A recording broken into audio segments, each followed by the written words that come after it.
देखिए इस साल कैलेंडर बदला है और पिछले 2 साल से एक अप्रोच काम कर रही है, वो है मोमेंटम इन्वेस्टिंग। मोमेंटम इन्वेस्टिंग मतलब आप उन्हीं शेयरों में इन्वेस्ट करिए जहां पर जो स्टॉक्स चल रहे हैं, और वो एक अप्रोच होती है जिसे कहते हैं हम बाप अप्रोच।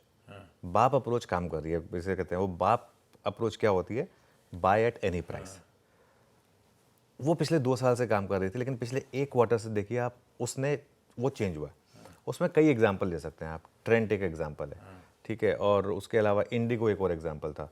ऐसे कई एग्जाम्पल आप ले सकते हैं जहाँ पर पहले होता था कि रेलवे और डिफेंस सबसे बड़े एग्जाम्पल थे, ईएमएस स्पेस एक बड़ा एग्जाम्पल थी, रिन्यूएबल्स एक और एग्जाम्पल थी, इरडा जैसे शेयर, काफ़ी स्टॉक्स थे।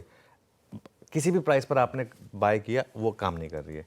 यहाँ से काम क्या करेगी, दूसरी अप्रोच जो होती है गार्प अप्रोच।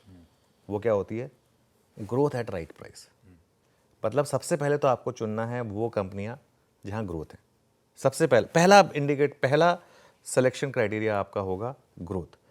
अर्निंग्स, जहां पर अर्निंग्स होंगी सबसे पहले उन शेयरों को चुनें, और उसके बाद अगर वहां पर वैल्यूएशन और अर्निंग्स दोनों का कंफर्ट मिले तो आप यहां पर फिर बाइंग करें, और बड़ी बाइंग करें। बहुत कम ऐसे स्टॉक्स होंगे, लेकिन ये मैं पहले ही कह देता हूँ, जहाँ पर अर्निंग्स भी होंगी और जहाँ पर वैल्यूएशन कंफर्ट भी होगा, लेकिन वहीं पर आपकी फिर वो स्टॉक सिलेक्शन क्राइटेरिया काम करेगा। और इसमें ये भी होगा कि आपके लेते स्टॉक्स ना चलें शायद, लेकिन ये साल मुझे लग रहा है कि वैल्यू स्टॉक्स के कमबैक का रहेगा, और ये स्टॉक्स रहेगा उन स्टॉक्स का जहाँ पर वैल्यू के साथ साथ ग्रोथ में भी कमबैक आएगा। एक चीज़ जो इस साल नहीं करनी है आपको, वो है होप ट्रेड में फंसना।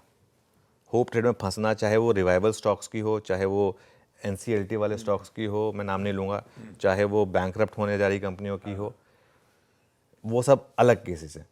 या फिर जैसे फॉर एग्जांपल मैं आपको एक एग्जांपल दे रहा हूँ, 2024 का अगर आप एफएनओ स्टॉक्स देखें, सबसे बड़ा एक्सीडेंट क्या था, वोडाफोन आइडिया, है ना।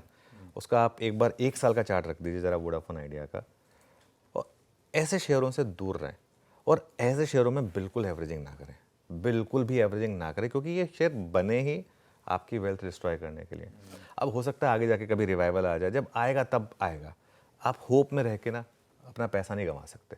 तो ये आपको इस साल अप्रोच में ध्यान रखना है बेसिकली।